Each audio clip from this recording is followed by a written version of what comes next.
Tea Biz podcast delivers tea news that you need to know. A recap of the week's major headlines with commentary and cultural trends hosted by Dan Bolton. It is the voice of origin for tea professionals and enthusiasts worldwide. Think of us as a digital caravan of storytellers, bringing authentic, authoritative, and exclusive stories to you weekly from the tea lands.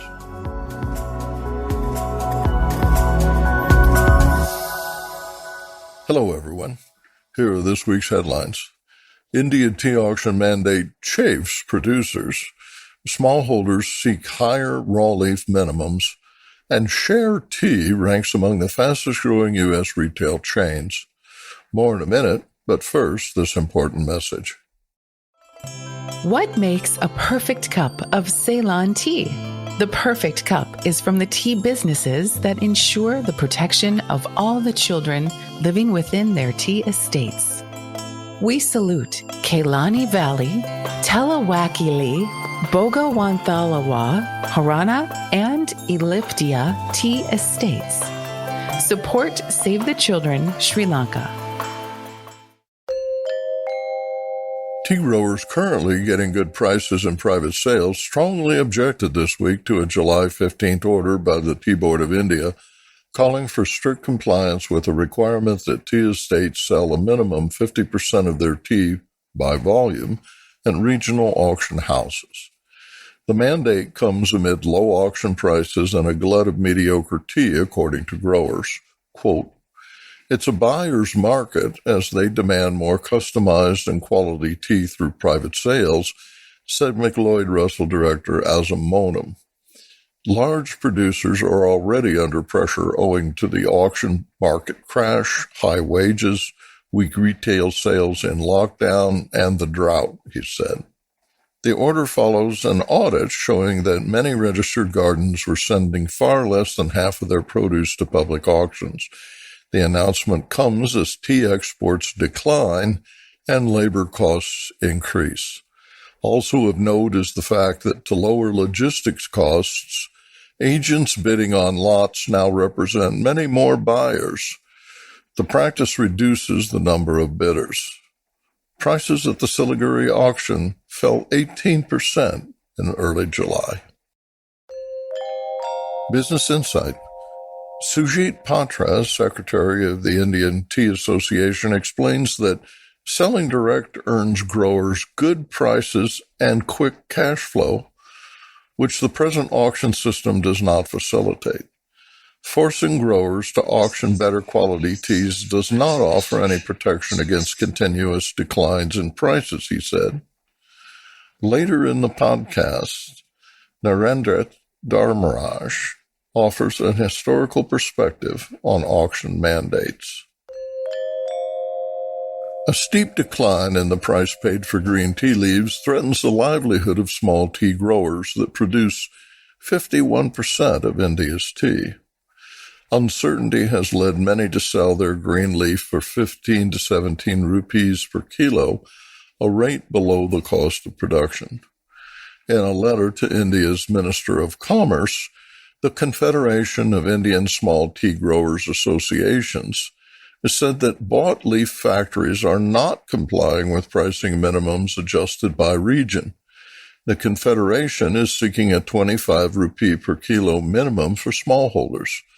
In response, Tea Board Chairman Prabhat Bezra said that better prices are possible, but only if the green leaf meets requisite quality standards insisted upon by manufacturers. Sharetea, a Taiwan-based milk, fruit, and bubble tea chain, ranked 6th among the fastest-growing U.S. food chains in 2020, according to Nation's Restaurant News, which used Data Central's Firefly survey data to calculate rankings. The company recorded $64.7 billion in domestic sales in the U.S. market, growing by 27% during the pandemic. There are 131 U.S. locations in 20 states listed on the website. The chain, which operates 300 locations worldwide, was founded in 1992. Sharetea reports that their best-selling beverage is Tiger Milk, a combination of brown sugar and tapioca pearls. Business Insight. Many of the fastest-growing chains are relatively small, but each of the top 25 grew at least 15% last year. Only 202 of the 500 largest restaurants ranked by Nation's Restaurant News managed system-wide growth in 2020. Arvinda Anantharaman in Bengaluru reports on India's tea auction prices. India Tea Price Report for the week ending July 31st, 2021. Continuing the conversation from last week where the Tea Board of India had issued a notice insisting that 50% of all the tea produced be sold via auctions, this week saw producer groups responding and raising concerns. One of the responses has come from the Northeastern Tea Association, who've said the price of green leaf is a matter between the grower and the manufacturer. They've also said that if the minimum price of green leaf is fixed, so should the minimum price of made tea be. Calling the current minimum benchmark price faulty, the association has said that it's neither helping the growers nor the manufacturers. The association has asked for a third-party study to make recommendations that will benefit the industry. In markets, Sale 30 of the auction saw a higher volume of unsold tea, especially in North India. Kolkata saw good demand for orthodox tea and fair demand for CTC leaf, while Guwahati saw fair demand for both. In Guwahati, the two big buyers, Hindustan Unilever and Tata Consumer Products, were active for dust. In the south, Kochi saw a decline in exports ascribed to the rise in COVID in Russia, along with sanctions in Iran. Orthodox tea only saw about 51% sold, while only 36% of CTC leaf was sold. CTC dust saw better uptake as 80% of the teas on offer were sold. Prices remain the same as the previous week or slightly lower. And now, a word from our sponsor. Q Trade Teas works with tea purveyors at every scale, from promising startups to the world's largest multinational beverage brands in the hot, iced, and bottled tea segments. With U.S.-based formulation, blending, and packaging services, Q Trade can help you innovate, scale up, and grow your specialty tea brand. For more information, visit our website, qtradeteas.com. Tea Biz this week travels to India for an historical perspective on the Tea Board's recent decision to enforce a controversial mandate that registered gardens sell at least half of the tea they produce at auction. And then to Toronto, Canada, where Tea Biz continues its coverage on differentiating specialty tea with Shabnam Weber, president of the Tea and Herbal Association of Canada and a spokesperson for the Tea Association of the USA and Tea and Herbal Infusions Europe.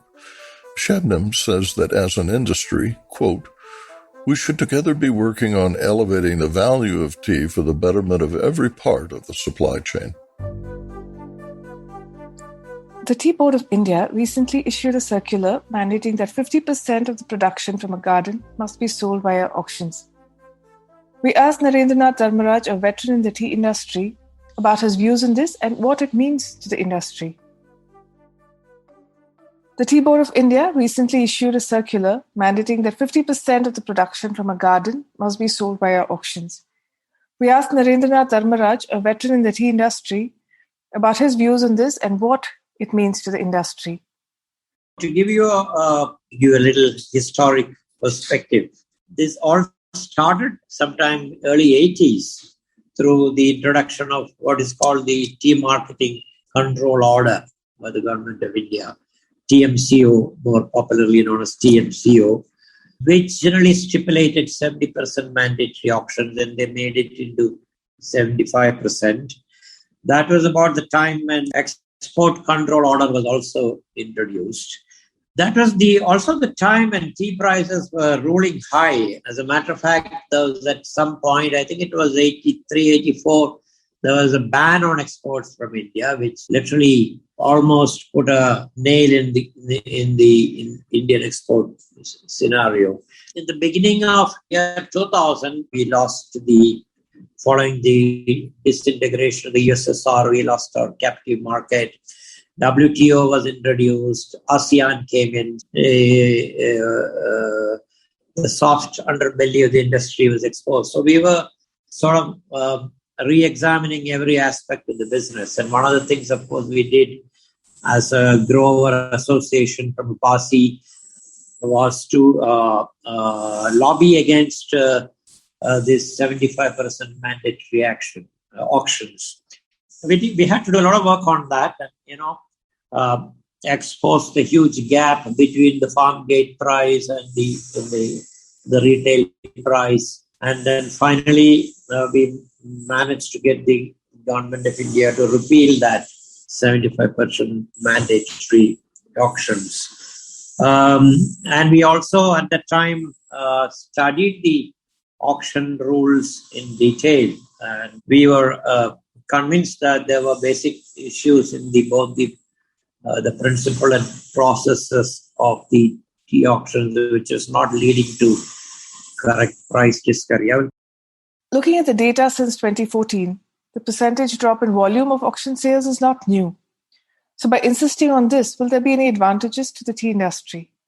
The thinking seems to be there is lack of transparency in the private sales, and therefore the small growers are denied a fair price. I think that seems to be the spirit behind it. Nothing wrong with that spirit, very laudable.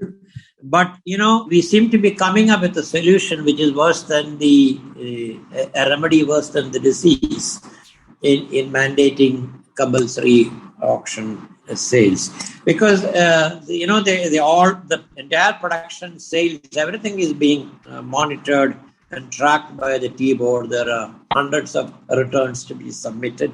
And as though that was not enough, now with the introduction of the GST, there is obviously a lot of transparency. So why private sale pricing cannot be tracked, I am unable to understand. So now going back to the inherent lacunae in the auction principles and process,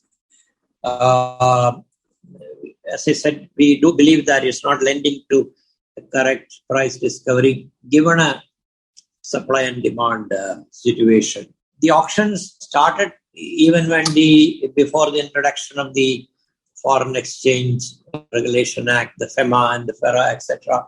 So at that time, the producers were the so-called sterling companies.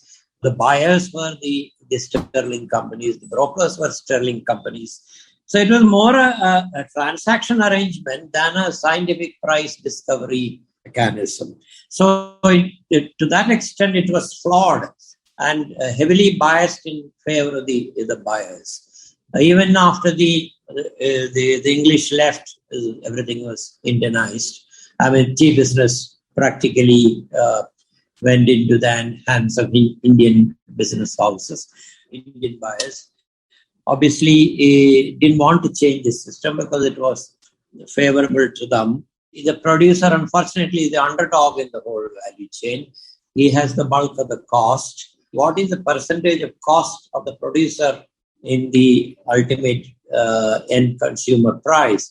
There is obviously a big mismatch between what is his percentage cost share versus percentage value share. One was this proxy buying. So one buyer could buy on behalf of any number of buyers. So which literally killed competition. And even in the e-auction, of course, you can argue that there is no proxy buying, but it's all password managed, as you know. So there's nothing prevents anybody from sort of sharing the password to the others. So it is, despite e-auction, that issue of proxy buying, to my mind, has not been resolved.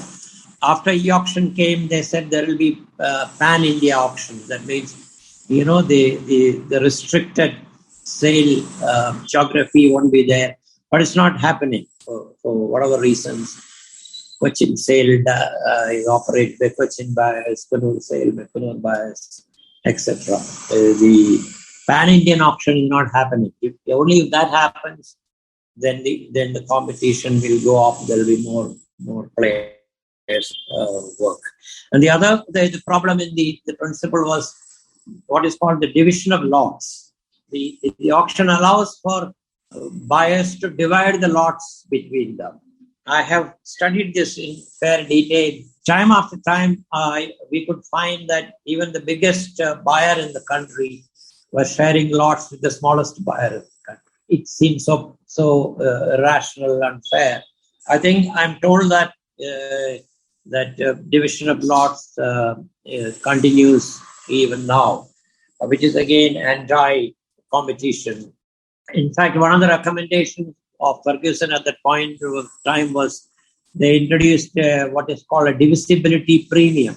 And anybody who buys on a divided mode has to pay a 5% premium on price, which of course was stoutly opposed by the buyer community. That was before the e-auctions came in. Is the auction system still relevant today? Have e-auctions made a difference? My answer is a big no. They're not relevant at all because there's no auction in coffee, there's no auction in rubber. Rubber, in fact, claims they have the highest farm gate price for any commodity. Rubber price are commensurate with the supply and demand, of course. The prices are scientifically arrived at by the forces of market, independent of any rules that govern them. Let an independent free trade mechanism find a price. We are saying, what is the way to reach that price? What is the way to discover that price? E-auction, as I said,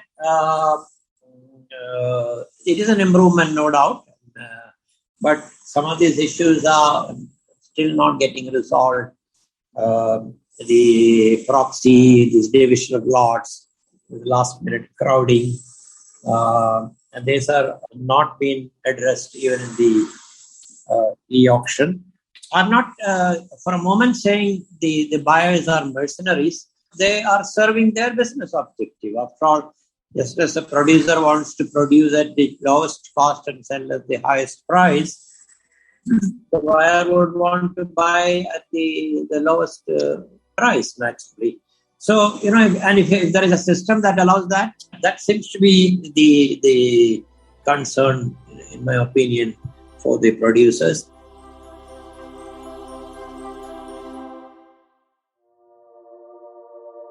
Joining us today is Shabnam Weber, president of the Tea and Herbal Association of Canada.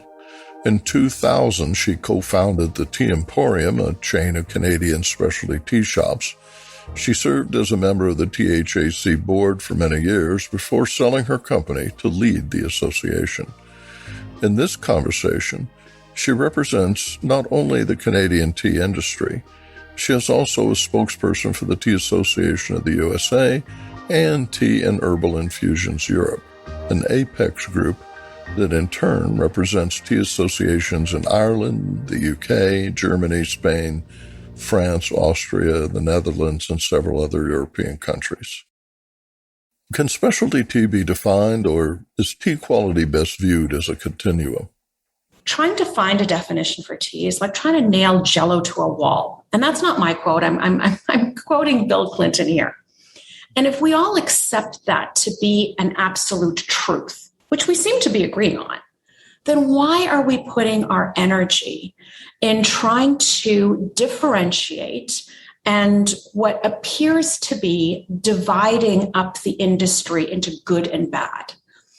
Our objective as an industry should be working together in order to capture share of throat from coffee, from water, and from soft drinks.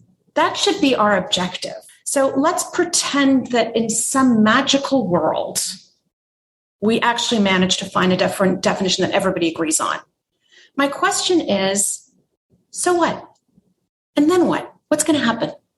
Have we actually converted a single coffee drinker over to tea?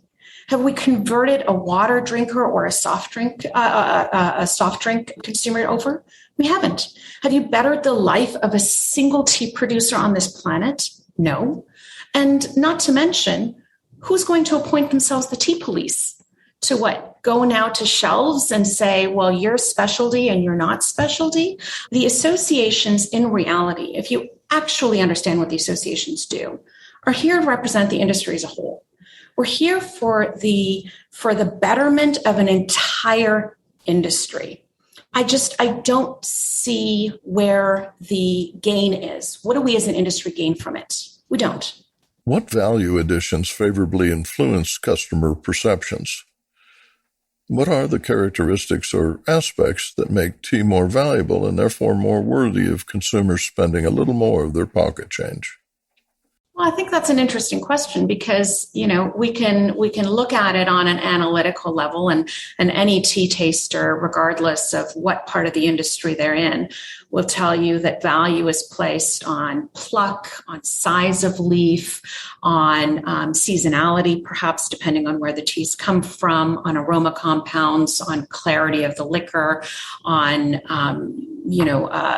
just overall flavor, if you were sort of given overall. So we can look at it on a very analytical level that way. And as I said, every person within the industry, regardless of if they're working in traditional or specialty, will agree that there are higher quality products within the industry.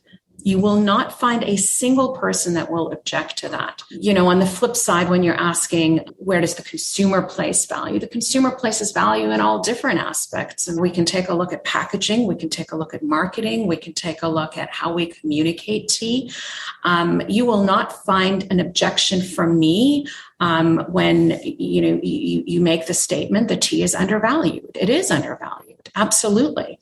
And as an industry, we need to do better as a whole to improve that message. And that comes in a lot of different fronts. That comes in communicating to consumers, not only why tea is good for you, but why it should be part of your lifestyle, your everyday, the way that we've seen it in the past year with COVID. People have been attracted to tea because it makes them feel good. I mean, I practically screamed that from the rooftops when I heard that. Hallelujah. This is a long-term lifestyle change that people are actually communicating to us beyond, vitamins and antioxidants and all the rest of those good things that are also part of tea. There are some beautifully gorgeous products out there that, when people drink it, it's like this big revelation and it's beautiful. Where I have issue and where as associations we take issue is when we are celebrating that at the expense of something else. Tell me why your product is a premium pluck, and it's rare, the rarity of it, that it's only available for this window of time when it was plucked. Tell me about how it was crafted. Tell me about, the flavor profiles. Tell me about those things, because we're celebrating why this is good. There's a problem with trying to split and splinter up this industry. That's dangerous for everybody. And ironically, it is most dangerous for those that are producing our teas. Is tea undervalued? It is an absolute problem when any retailer is putting a 2-cent certified product onto the market. We have, as an industry, we've allowed retail to undervalue our product. And the assumption then is that the product is of no value and we have to do better. I mean, I have to honestly say, and I'll say this and you can quote me on it, shame on us as consumers, shame on us as retailers in consuming countries that allow that to happen.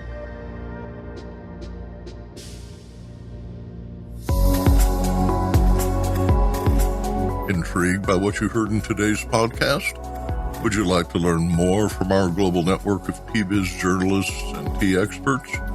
Contact them directly through Subtext, a private message-based platform. Avoid the chaos of social media and start a conversation that matters. Subtext message-based platform lets you privately ask meaningful questions of the tea experts, academics, and Tea Biz journalists reporting from the tea lands. You see their responses via SMS texts, which are sent direct to your phone. Visit our website and subscribe to Subtext to instantly connect with the most connected people in tea. Remember to visit the Tea Biz website for more comprehensive coverage. That's www.t-biz.com. Thanks for listening. Farewell till next week.